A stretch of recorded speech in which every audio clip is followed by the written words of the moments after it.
You are the only participant in the conference. Recording did not start because your storage is full.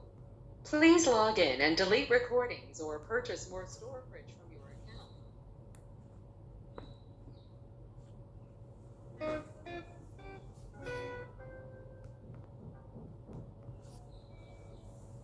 ओम नमोर्यंताणं नमो सिद्धाणं नमो आर्याणं नमो विच्चायणं नमो लोहे सव्वसाहुणं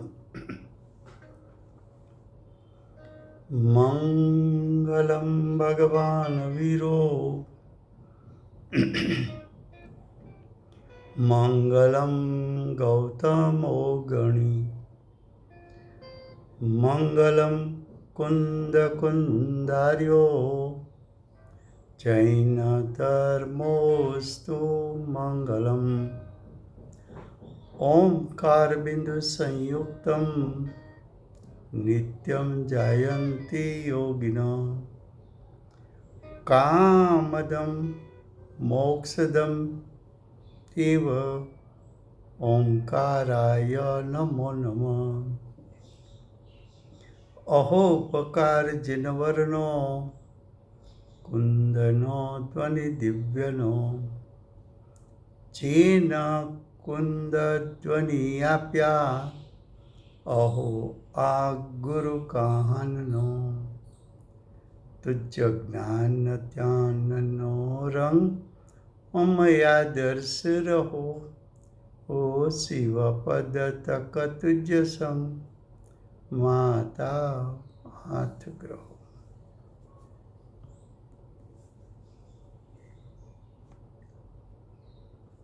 ये समयसार नाम का परम अध्यात्म शास्त्र है। भगवत कुंकुंदाचार्य देव ने All participants are muted and they can unmute themselves. मांगलिक करके प्रतिज्ञा की है कि मैं समयसार को कहूँगा। उसमें विषय चलता है नई का स्वरूप। आचार्य भगवंत मुख्य रूप से पूरे शास्त्र में दो नई का प्रयोग करते हैं, एक शुद्ध नई, दूसरा व्यवहार नई। नई है तो अनंत, अनंत को आचार्य भगवान ने दो भेद में समाया है। नई भावश्रुत ज्ञान का अंश है। भावश्रुत ज्ञान आत्मा के स्वरूप को युगपद यानी एक साथ उसके द्रव्य गुण पर्याय सभी को जान लेता है। ऐसे ज्ञानी कि जिसने युगपद ज्ञान के द्वारा द्रव्य स्वभाव को, अनंत गुण को, द्रव्य की पर्याय को, गुण की पर्यायों को एक साथ जान लिया है, ऐसा ज्ञानी युगपद जान सकता है,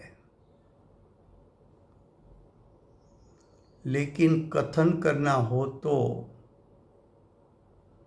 ज्ञानी को कथन क्रम से करना पड़ता है। तो भावश्रुत ज्ञान पूर्वक नई होती है। उसका अर्थ क्या? जिसने युगपद आत्मा का स्वरूप जाना है और जिसके ज्ञान में आत्मा का सर्वांगी स्वरूप झलकता है,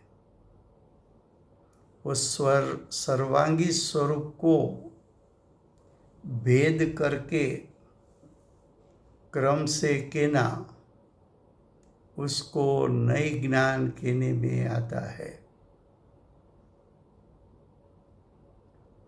उसमें शुद्ध नई का विषय आत्मा का त्रिकाल शुद्ध स्वरूप है। वो विषय कल चला था। कल नई किसको कहा कि नई आत्मा के स्वभाव की ओर ले जाता है। शुद्ध नई आत्मा के त्रिकाल शुद्ध स्वरूप को शुद्ध स्वरूप की ओर ले जाता है। तो शुद्ध नई का विषय आत्मा का परिपूर्ण त्रिकाल शुद्ध स्वभाव है। इतना विषय चला है। आज व्यवहार नहीं की बात करना है। व्यवहार नहीं का विषय भेद है, लेकिन कौन सा भेद? तो कि अभेद का भेद। अभेद का भेद क्यों लिया? तो कि अभेद का भेद वो भेद ऐसा भेद है अभेद तक ले जा सकता है।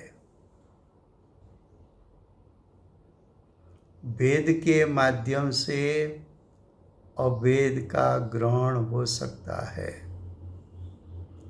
भेद के माध्यम से अभेद को जान सकते हैं। भेद के माध्यम से अभेद को ग्रहण कर सकते हैं। अब आत्मा में भेद कितने हैं? तो कि आत्मा में भेद दो प्रकार के हैं, गुण भेद और पर्याय भेद।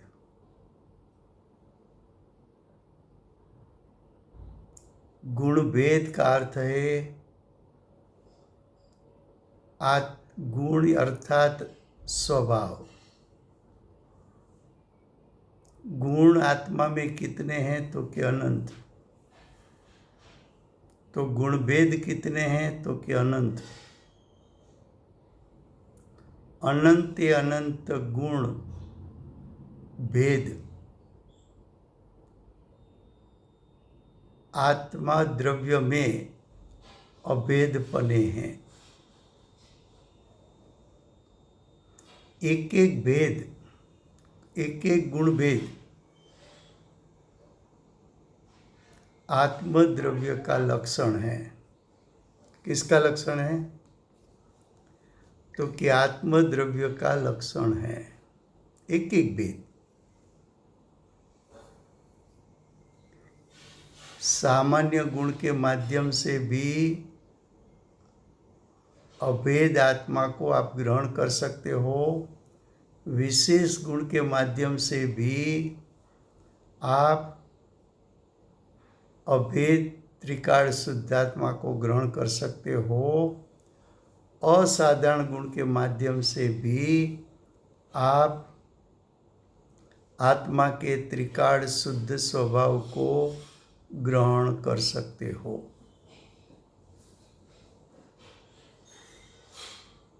तो व्यवहार नहीं का प्रयोजन क्या है? तो कि व्यवहार नहीं का प्रयोजन अभेद का भेद दिखाता है, और वो भेद के माध्यम से अभेद को ग्रहण करना है। एक एक गुण भेद लक्षण है, द्रव्य स्वभाव लक्ष्य है। एक एक गुण भेद जो लक्षण है वो लक्ष्य यानी द्रव्य स्वभाव तक ले जा सकता है। तो व्यवहार नहीं का विषय भेद। भेद का दो प्रकार, गुण भेद, दूसरा पर्याय भेद।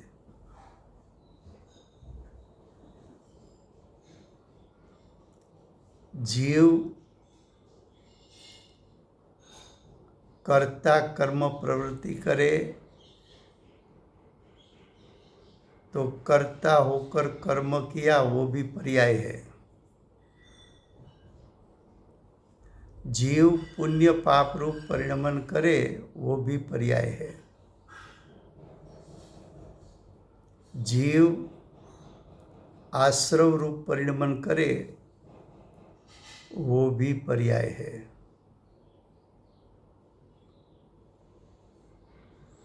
जीव संवर रूप परिणमन करे, वो भी पर्याय है।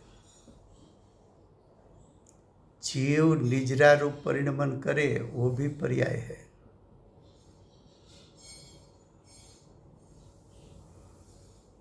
जीव बंध रूप परिणमन करे, वो भी पर्याय है। और जीव मोक्ष रूप परिणमन करे, वो भी पर्याय है। ये पर्याय यहाँ क्यों ली? तो कि समयसार शास्त्र में आचार्य भगवान ने परिणमता हुआ द्रव्य में जीव कर्ता कर्म रूप परिणमन करता है, इसलिए कर्ता कर्म अधिकार की रचना की।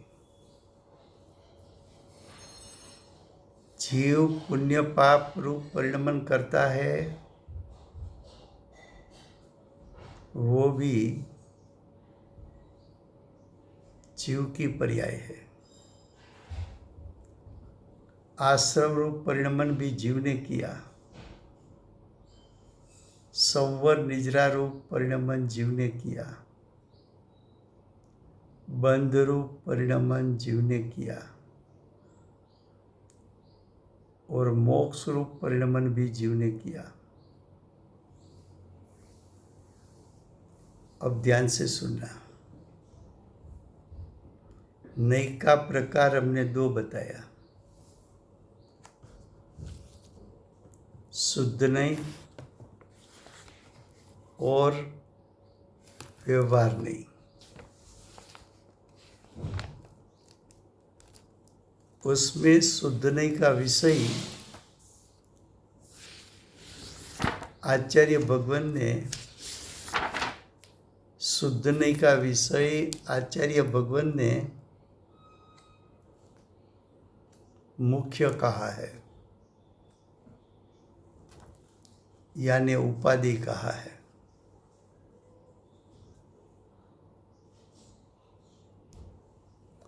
और व्यवहार नहीं का विषय आचार्य भगवान ने गौण कहा है। आपने दो नहीं का प्रयोग किया, शुद्ध नहीं और व्यवहार नहीं। ये दो नहीं में से मुख्य कौन है? मुख्य का अर्थ उपादेय कौन है? उपादेय का अर्थ कौन सी नहीं का विषय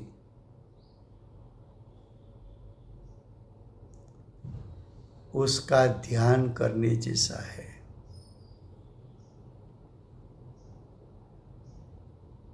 कौन सी नई का विषय जिसका आश्रय करने जैसा है। कौन सी नई का विषय उसका अवलंबन लेने जैसा है। आपके पास दो नहीं है, शुद्ध नहीं और व्यवहार नहीं। शुद्ध नहीं का विषय त्रिकाल परिपूर्ण शुद्ध आत्मा का स्वरूप जो अभेद है, जो अनंत गुणात्मक है, जो अनंत शक्ति का पिंड है, जो अनंत धर्मात्मक है, जो ध्रुव स्वरूप है, जो परम पारणामिक भाव स्वरूप है, ऐसा शुद्धने का विषय, उसका आप अवलंबन लेंगे, उसका आप आश्रय लेंगे, उसका आप ध्यान करेंगे कि व्यवहार नहीं का विषय जो भेद है, जो अंश है, जो अवयव है, जो लक्षण है, उसका आप अवलंबन लेंगे, आश्रय लेंगे कि उसका ध्यान करेंगे। तो ध्यान करने के लिए, एकाग्रता करने के लिए, अवलंबन करने के लिए, ग्रहण करने के लिए, आश्रय लेने के लिए शुद्धने का विषय मुख्य है कि व्यवहारने का विषय मुख्य है। तो आचार्य भगवान ने छठी गाथा में तो बताया, क्या बताया था कि शुद्ध नहीं से देखा जाए तो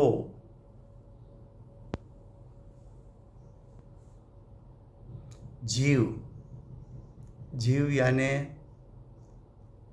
जीव का त्रिकाल शुद्ध स्वभाव, अप्रमद यानी प्रमाद दशा से रहित, प्रमत यानी प्रमाद दशा से रहित,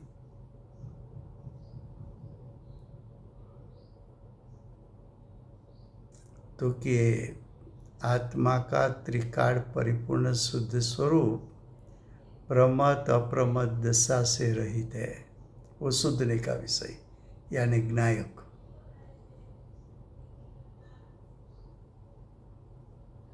उसको मुख्य कहा। तो आचार्य भगवान ने तो समयसा की परिभाषा बताई, तभी कहा था कि जीव में सारभूत कौन है, तो कि जीव में सारभूत जीव का द्रव्य स्वभाव, जीव का त्रिकाल परिपूर्ण शुद्ध स्वभाव मुख्य है। जो जीव का परिपूर्ण शुद्ध स्वभाव, वो शुद्धने का विषय है, वो मुख्य है। मुख्य क्यों है? तो कि जीव के त्रिकाल शुद्ध स्वभाव पर दृष्टि और ज्ञान उपयोग रखे बिना जीव को सम्यक दर्शन ज्ञान चारित्र प्रकट हो नहीं सकता, पर्याय में शुद्धता प्रकट हो नहीं सकती। गुण भेद पर दृष्टि करने से विकल्प होता है, पर्याय भेद पर दृष्टि करने से विकल्प की उत्पत्ति होती है। विकल्प यानी राग है। तो गुण भेद पर्याय भेद पर दृष्टि करने से राग उत्पन्न होता है। तो व्यवहारने का विषय मुख्य नहीं है। अब ध्यान से सुनना। पूरे शास्त्र में शुद्ध नहीं का विषय आचार्य भगवान मुख्य बताएंगे, और पूरे शास्त्र में आचार्य भगवान व्यवहारने का विषय गौण बताएंगे।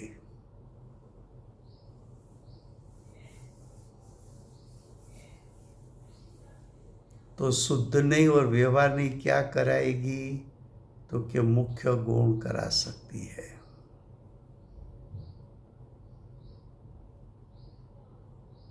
गौण किसको करना है?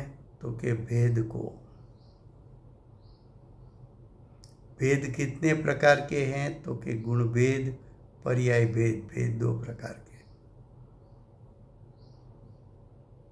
दोनों भेद को गौण करके यानी व्यवहार के विषयों को गौण करके यानी गुण भेद, पर्याय भेद की महिमा नहीं करना है। किसकी महिमा करनी है? शुद्ध नैके विषय की। हर गाथा में आचार्य भगवंत शुद्ध नैके विषय को मुख्य बताएंगे। हर गाथा में आचार्य भगवंत पर्याय नैका विषय गौण बताएंगे, लेकिन बार बार कहेंगे नहीं। तुझे देखना है कि सब अधिकार, सब गाथा में आचार्य भगवंत व्यवहार नैके विषय को गौण करा के शुद्ध नैके विषयभूत आत्मा के त्रिकाल शुद्ध स्वभाव तक आचार्य भगवंत कैसे ले जाते हैं। गुरुदेव का प्रवचन सुनो समय सार में। गुरुदेव कहीं से भी आत्मा के त्रिकाल शुद्ध स्वभाव तक आ जाएंगे। क्योंकि शुद्ध नैका विषय मुख्य है। मुख्य क्यों है? तो कि उसका ध्यान करने से परिणाम में वितरागता प्रगटती है। उसका ध्यान करने से पर्याय में सम्यक दशज्ञान चारित्र प्रगटता है। उसका ध्यान करने से संवर, निजरा और मोक्ष के परिणाम प्रकट होते हैं। उसका ध्यान करने से जीव विभाव और विकार का नाश कर सकता है। उसका ध्यान करने से सर्व प्रकार के सत्ता में पड़े हुए कर्म का जीव नाश कर सकता है।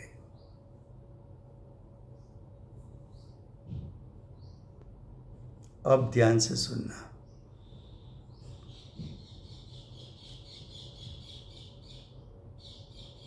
समय 2 प्रकार से परिणमन करता है, ऐसा पहले बताया था। स्वसमय, पर समय। पर समय में हमने कहा था कि कर्ता कर्म प्रवृत्ति पर समय है। पुण्य पाप की प्रवृत्ति पर समय है। आश्रव की प्रवृत्ति पर समय है। बंध की प्रवृत्ति पर समय है।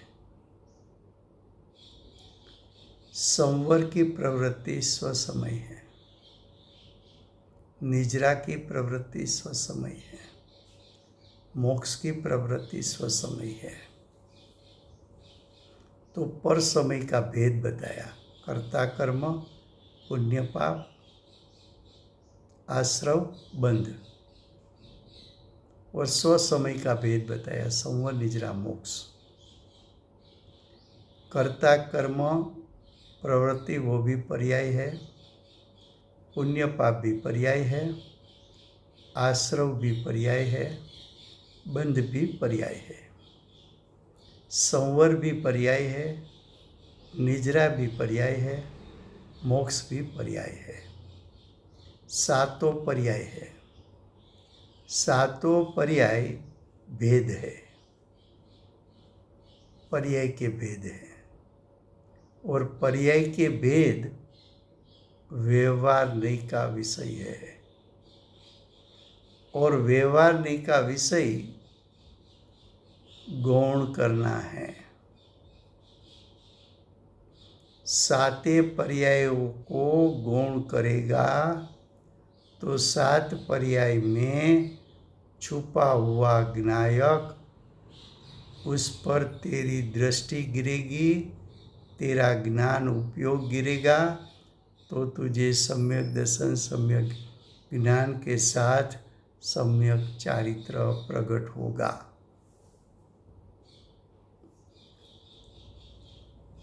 एक बात और ध्यान से सुनो कि कर्ता कर्म प्रवृत्ति में छुपा हुआ शुद्ध नहीं का विषय ज्ञायक है। पुण्य पाप में छुपा हुआ शुद्ध नहीं का विषय ज्ञायक है। आश्रव में छुपा हुआ शुद्ध नहीं का विषय ज्ञायक है। बंधरूप परिणाम में छुपा हुआ शुद्ध नहीं का विषय ज्ञायक है। संवर आंशिक शुद्धि के परिणाम में भी छुपा हुआ शुद्ध नहीं का विषयभूत विनायक है।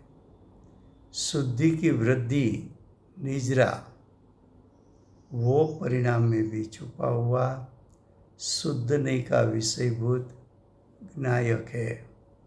मोक्ष परिपूर्ण शुद्धता उसमें भी छुपा हुआ शुद्ध नहीं का विषयभूत विनायक है। अब जब कर्ता कर्म प्रवृत्ति की या तो पुण्य पाप की प्रवृत्ति की, दृष्टांत में हम पुण्य पाप पे ले लेते हैं कि जीव ने पुण्य पाप रूप परिणमन किया।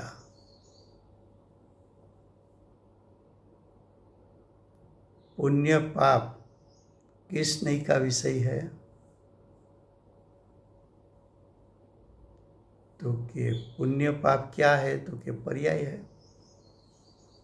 पर्याय किस नहीं का विषय है? तो कि व्यवहार नहीं का विषय है। व्यवहार नहीं के विषय को क्या करना चाहिए? तो कि गौण करना चाहिए। गौण कैसे होगा?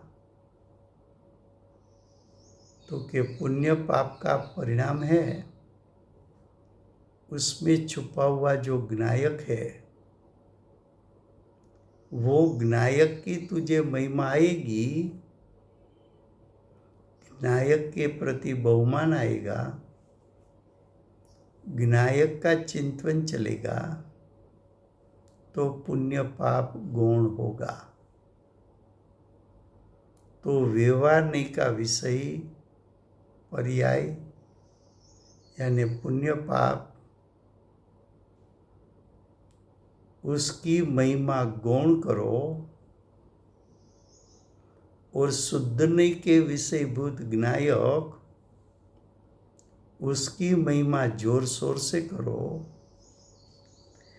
एक समय ऐसा आएगा कि पुण्य पाप से लक्ष्य छूट जाएगा, ज्ञायक स्वभाव की तू सन्मुख हो जाएगा।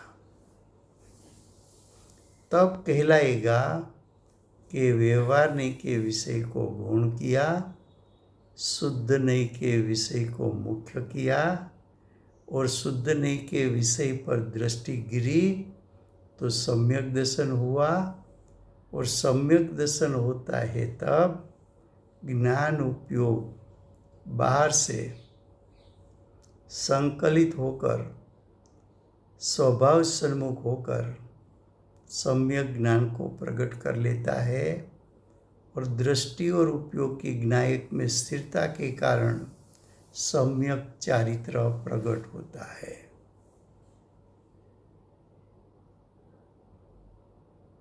अब ध्यान से सुनना कि आचार्य भगवान कर्ता कर्म अधिकार में कर्ता कर्म की प्रवृत्ति बताना चाहते हैं कि कर्ता कर्म में छुपा हुआ ज्ञायक दिखाने का प्रयोजन है। तो कि कर्ता कर्म प्रवृत्ति में छुपा हुआ ज्ञायक आचार्य भगवान दिखाना चाहते हैं। तो तुझे क्या करना पड़ेगा? कर्ता कर्म प्रवृत्ति को गौण करना पड़ेगा और ज्ञायक को मुख्य करना पड़ेगा। तो क्या प्राप्त होगा? सम्यक दृष्टि ज्ञान चारित्र। अब पुण्य पाप में आओ। पुण्य पाप अधिकार में पुण्य पाप क्या है? तो के परिणाम है। उसमें छुपा कौन है? तो के ज्ञायक स्वभाव। तो पुण्य पाप अधिकार में पुण्य पाप की सिद्धि करेंगे, कारण कि वो पुण्य पाप विद्यमान है इसलिए सिद्धि करेंगे। लेकिन पुण्य पाप का आपको महिमा नहीं करना है, क्योंकि पुण्य पाप तो पर्याय है। पर्याय तो व्यवहारिक का विषय है, व्यवहारिक का विषय तो गुण है। तो पुण्य पाप अधिकार में आचार्य भगवान मुख्यपने पुण्य पाप दिखाना चाहते हैं कि पुण्य पाप में छुपा हुआ ज्ञायक दिखाना चाहते हैं। पुण्य पाप को देखना व्यवहारिक का विषय, ज्ञायक को देखना शुद्धने का विषय। व्यवहारिक का विषय गुण, तो पुण्य पाप को गुण करो, ज्ञायक स्वभाव को मुख्य करो। लोग क्या बोलते हैं? हमारे यहाँ तो पुण्य पाप अधिकार चलता है। तो आचार्य भगवान पुण्य पाप दिखाना चाहते हैं कि उसमें छुपा हुआ ज्ञायक दिखाना चाहते हैं। हर अधिकार का प्रयोजन क्या है? तो कि हर अधिकार में शुद्धने का विषय मुख्य है, हर गाथा में शुद्धने का विषय मुख्य है। और तू तो पुण्य पाप के विवेचन में रुक गया, जो विषय गौण करना है उसको मुख्य कर लिया।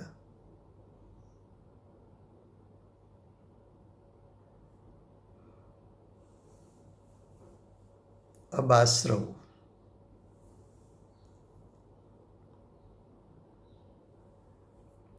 जो आत्म प्रदेश का कंपन होता है वो योग गुण का शुद्ध परिणाम, और वो योग गुण का परिणाम मोह राग द्वेष से रंजित है।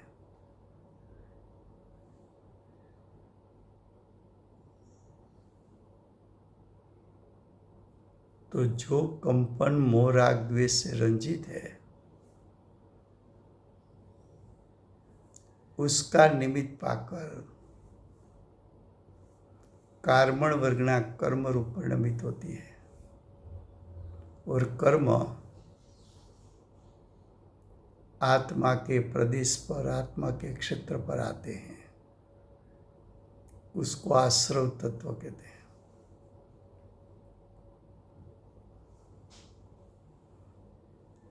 तो मोह राग द्वेष रंजित कंपन ये जीव का अशुद्ध परिणाम।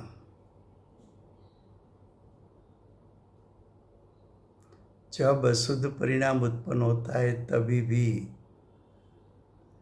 अशुद्ध परिणाम में विद्यमान लेकिन छुपा हुआ आत्मा का त्रिकाल शुद्ध स्वभाव है।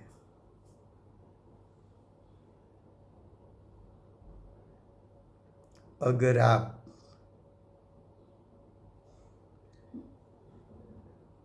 जो कंपन मोह राग द्वेष से रंजित है ऐसे परिणाम को गौण करके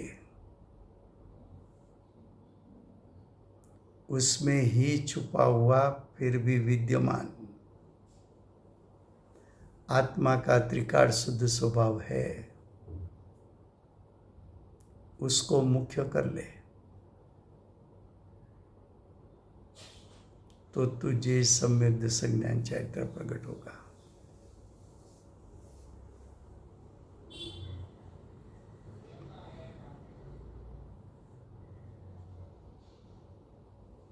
आश्रव के सामने संवर रिझ रहा है।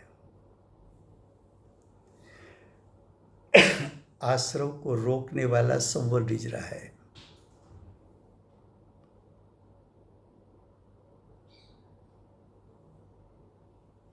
संवर आंशिक शुद्धि है। संवर प्रथम शुद्धि की प्रकटता है।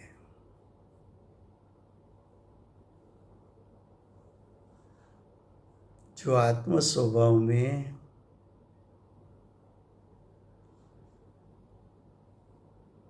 शुद्धि शक्ति रूप है, वो शुद्धि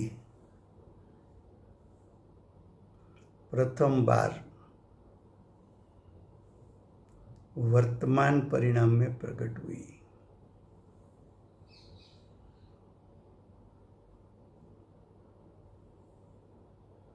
उसको संवर तत्व कहते हैं। उसको संवर तत्व कहते हैं। राजू भाई की आवाज क्लियर नहीं आ रही है। बहुत कट रही है भाई, आपकी बहुत मुश्किल से समझ में आ रहा है। अच्छा, अभी आती है? हाँ एकदम बढ़िया। हाँ ठीक है। तो देखो, जो प्रथम शुद्धि की प्रकटता वो संवर तत्व है। शुद्धि का अंश प्रकट हुआ पर्याय में,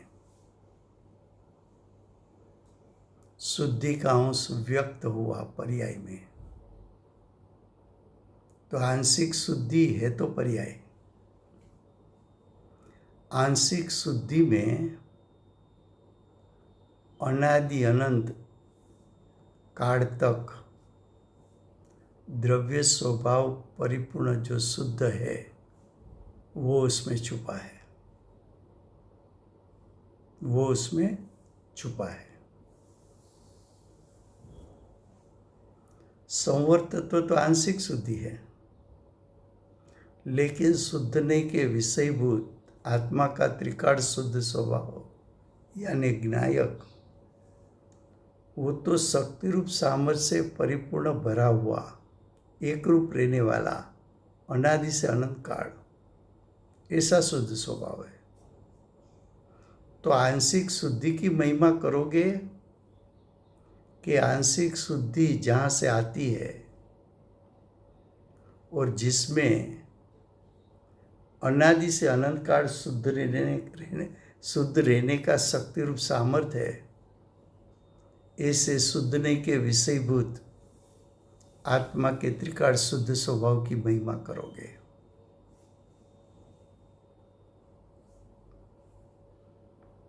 तो क्या महिमा तो त्रिकाल शुद्ध स्वभाव की होगी।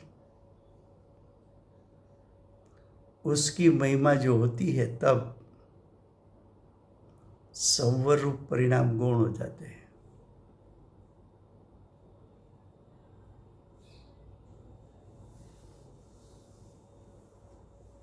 उसमें भी छुपा हुआ शुद्ध स्वभाव है। संवर को गौण करके जब संवर प्रकटता है तभी भी ज्ञानी की दृष्टि और उपयोग तो ज्ञायक पर है।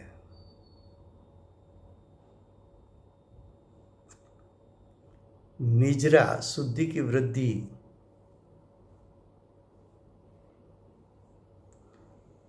परिणाम में शुद्धि की वृद्धि होती है, तभी भी दृष्टि और उपयोग तो ज्ञायक स्वभाव पर लवलीन हो गया है, स्थिर हो गया है, एकाकार हो गया है। तभी ज्ञानी की दृष्टि और उपयोग निजरा तत्व पर नहीं है, शुद्धि की वृद्धि हो रही है उस पर नहीं है, तभी भी दृष्टि तो और उपयोग तो ज्ञायक स्वभाव पर ही है।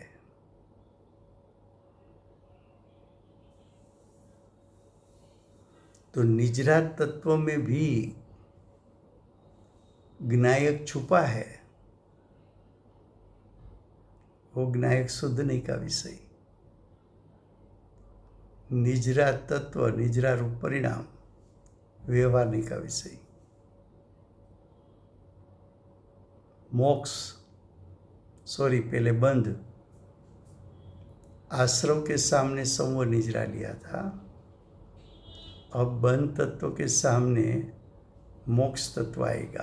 पहले बंध तत्व की बात करते हैं।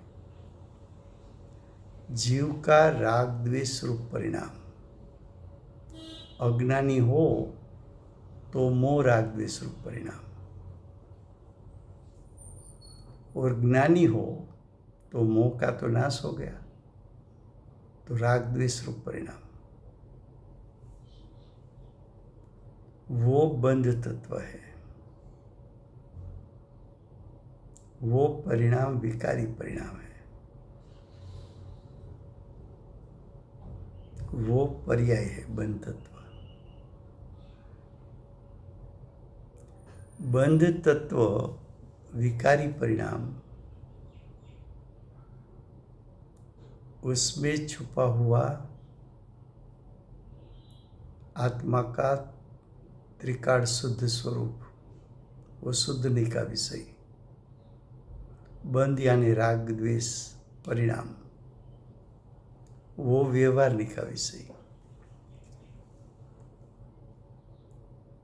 राग द्वेष विकार है, विभाव है, दुखदायक है।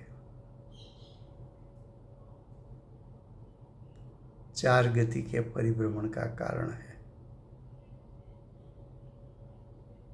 मोक्ष के लिए बाधक तत्व है। उसकी महिमा छोड़ और बंध तत्व में छुपा हुआ आत्मा का शुद्ध स्वभाव, उसकी महिमा कर, तो बंध तत्व गौण हो जाएगा, आत्मा का त्रिकाल शुद्ध स्वभाव मुख्य हो जाएगा।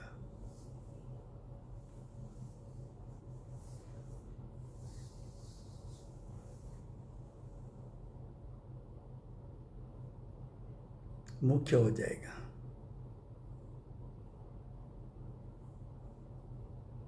तो सुधरने का विषय कहाँ पड़ा है, तो कि तेरी पर्याय में ही छुपा हुआ है। कौन सी पर्याय, तो कि अशुद्ध हो तो भी छुपा है, शुद्धाशुद्ध पर्याय हो तो भी उसमें छुपा है, और परिपूर्ण शुद्ध सा हो तो उसमें भी छुपा हुआ है।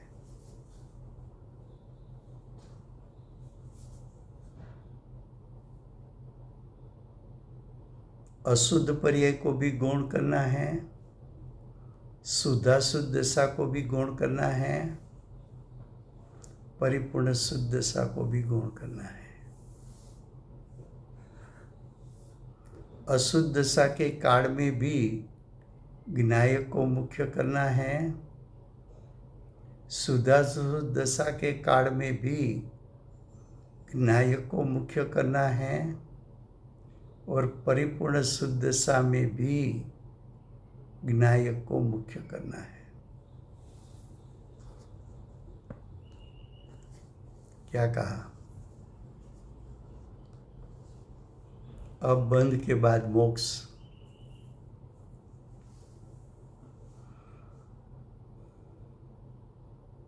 तो कि मोक्ष क्या है? द्रव्य स्वभाव है कि पर्याय है? तो क्या पर्याय है? मोक्ष की पर्याय क्षणिक है कि त्रिकाल है? तो क्या क्षणिक है। मोक्ष की पर्याय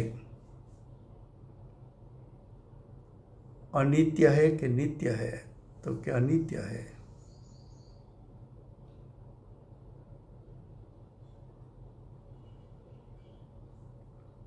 मोक्ष की पर्याय में से दूसरी मोक्ष की पर्याय आ सकती है तो कि नहीं आ सकती।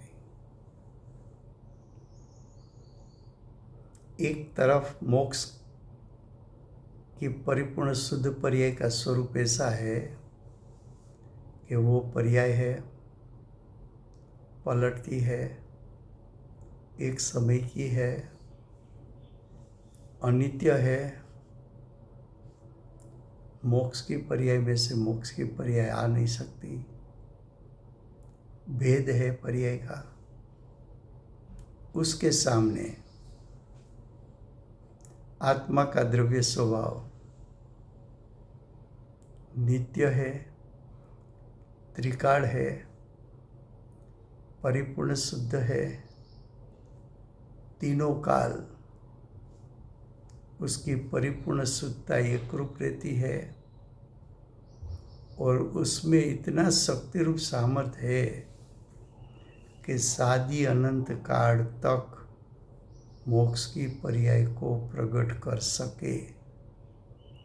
ऐसा एक तरफ द्रव्य स्वभाव और दूसरी तरफ मोक्ष की पर्याय, दो में से महिमा किसका तू करेगा?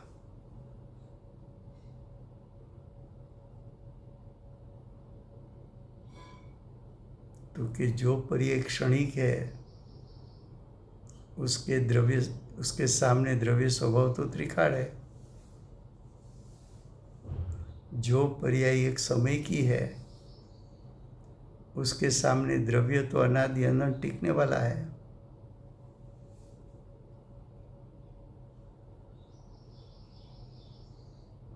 पर्याय में तो एक समय के लिए शक्ति रूप सामर्थ्य प्रकट हुआ, लेकिन द्रव्य स्वभाव में तो तीनों काल शक्ति रूप सामर्थ्य एक रूप रहने वाला है।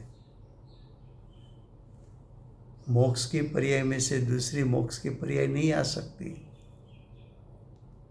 लेकिन द्रव्य स्वभाव में से सादी अनंत काल तक मोक्ष की पर्याय प्रकट हो सकती है। तो महिमा पर्याय की नहीं है, मोक्ष की पर्याय की नहीं है, महिमा द्रव्य स्वभाव की है।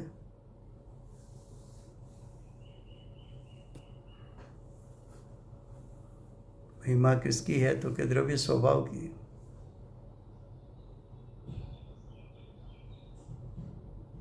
तो मोक्ष की पर्याय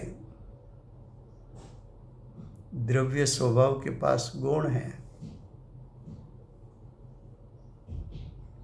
मोक्ष की पर्याय का आश्रय नहीं ले सकते, उसका ध्यान नहीं कर सकते, क्योंकि मोक्ष की पर्याय स्वयं क्षणिक अनित्य है। अनित्य का ध्यान कैसे हो? क्षणिक का ध्यान कैसे हो? ध्यान करना है तो त्रिकाल एक रूप रहने वाला नित्य द्रव्य स्वभाव का ध्यान हो सकता है।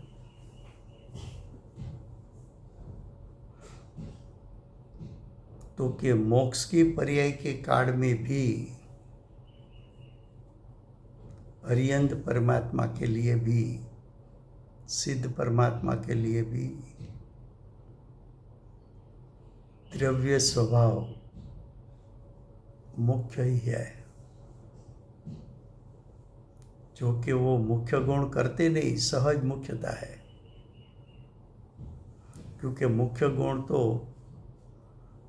किसको होता है? तो कि क्षयोपशम ज्ञान वाले को।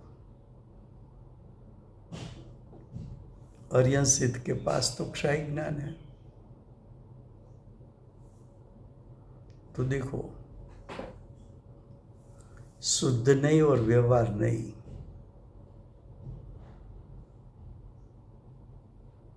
कर्ता कर्म प्रवृत्ति को व्यवहार नहीं,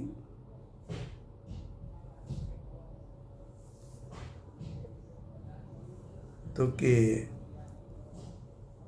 कर्ता कर्म प्रवृत्ति को गौण करके, यानी व्यवहार नहीं के विषय को गौण करके आत्म All स्वभाव participants are को, muted and they can unmute themselves. त्रिकाल शुद्धात्मा को शुद्ध नहीं मुख्य करे।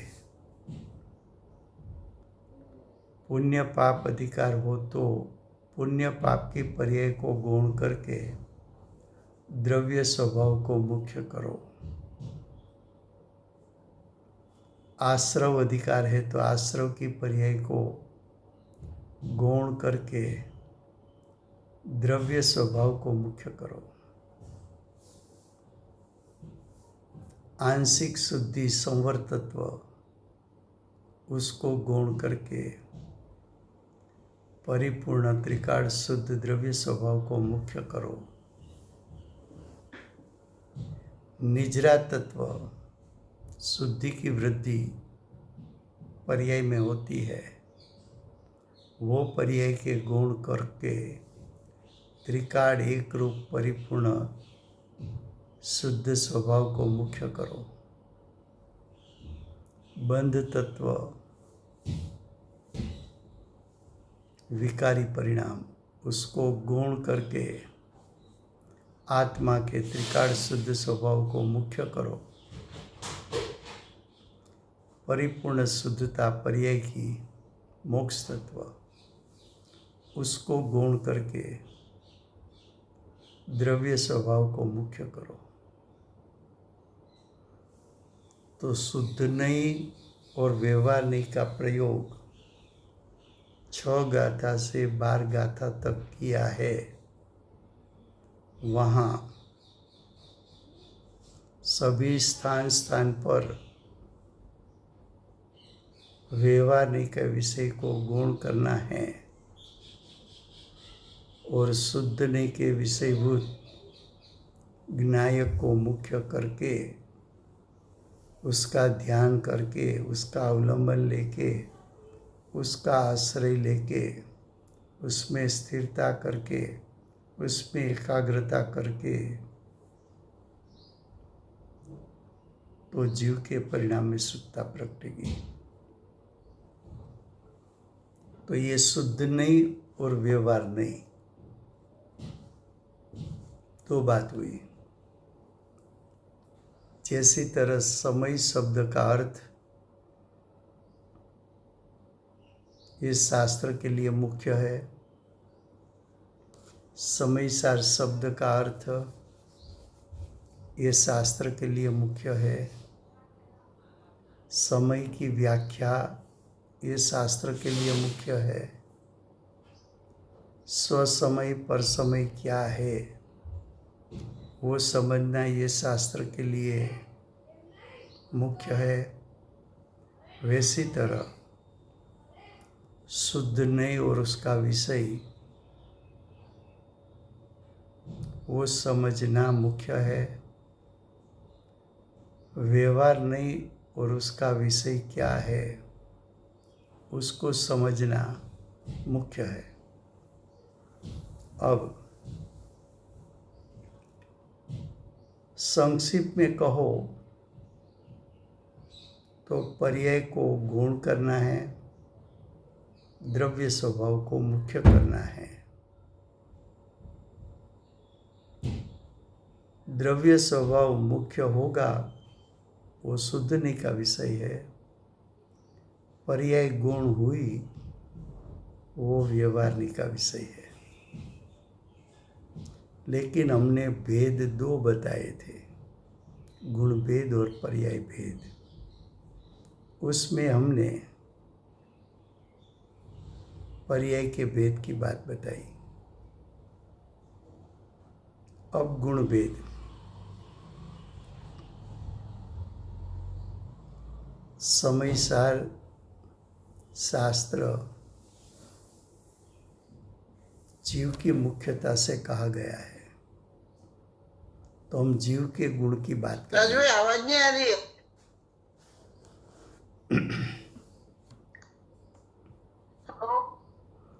હવે અવાજ આવે છે? રાજભાઈ હવે અવાજ આવ્યો? नहीं आ रही है। हाँ हाँ आ रही है, उनकी आवाज एकदम आ रही है, तो आप अपना डिस्कनेक्ट करके वापस कनेक्ट करेंगे शायद, तो हम सबको आ रही है अच्छी आवाज। नींद स्लो आ रही है, एकदम आवाज नहीं आ रही बराबर। फिर से आप जुड़ दो, फिर से जोड़ो। कट करके फिर से जुड़ जाओ।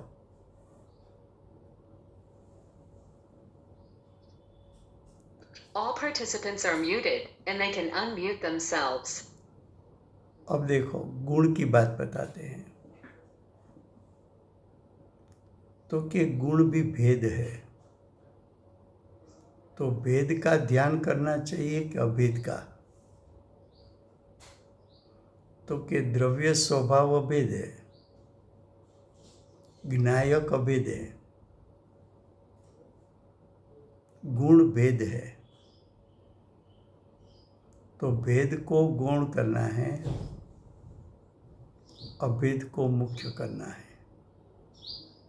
अब गुण में बात करें तो गुण 3 प्रकार के हैं: सामान्य गुण, विशेष गुण, असाधारण गुण।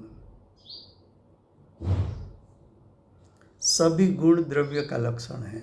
सभी गुण, जीव के सामान्य गुण भी जीव का लक्षण है, जीव के विशेष गुण भी जीव का लक्षण है, और जीव के असाधारण गुण भी जीव का लक्षण है। लेकिन अगर सामान्य गुण की बात करें तो 6 द्रव्य में होता है।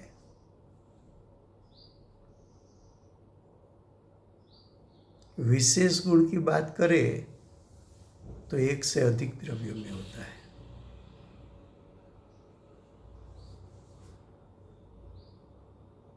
लेकिन सभी में नहीं होता।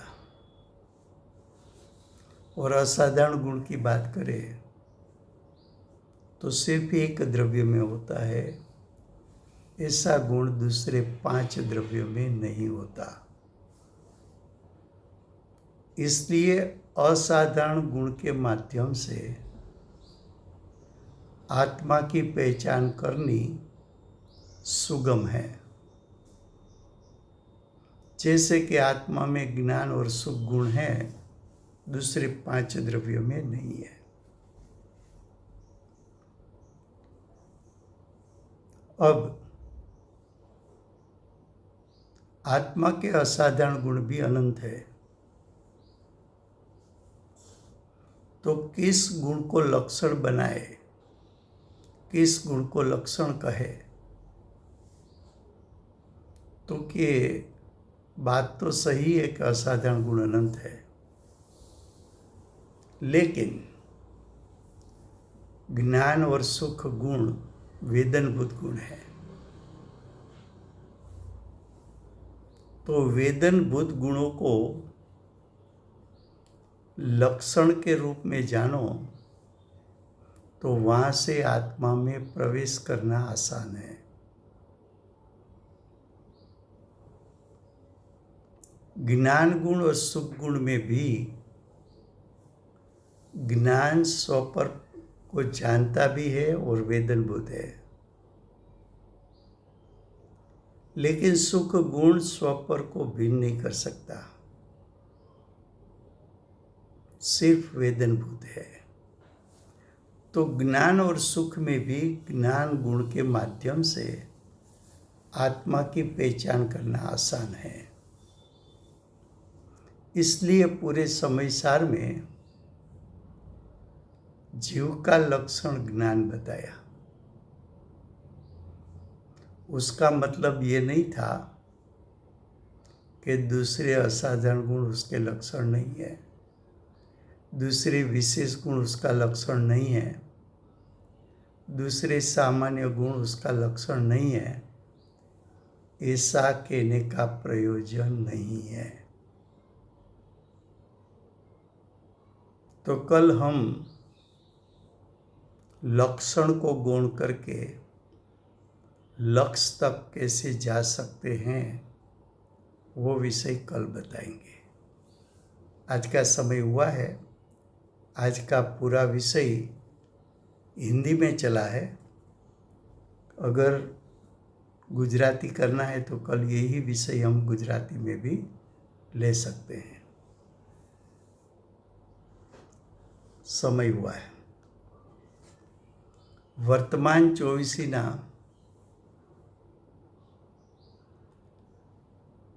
આખરી શાસનના એક બાલ બ્રહ્મચારી મહાવીર ભગવાનનો જય હો. નો જય હો.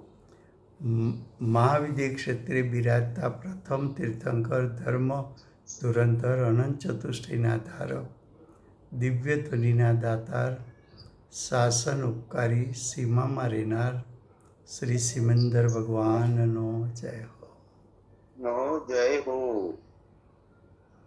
કડીકાળ સર્વજ્ઞ કેવળ જ્ઞાનની તળેટીમાં બેઠેલા મહાસમર્થ આચાર્ય આગમના રચયિતા ભગવત શ્રી કુંકુંદાચાર્ય દેવનો જય હો. તારનો જય હો. વર્તમાન કાળે સમ્યક દર્શનનું સ્વરૂપ સમજાવનાર તીર્થના નાયક, તીર્થના સ્થાપક, તીર્થના પ્રવર્તક પરમ કૃપાળુ શ્રી સદગુરુ દેવનો જય હો.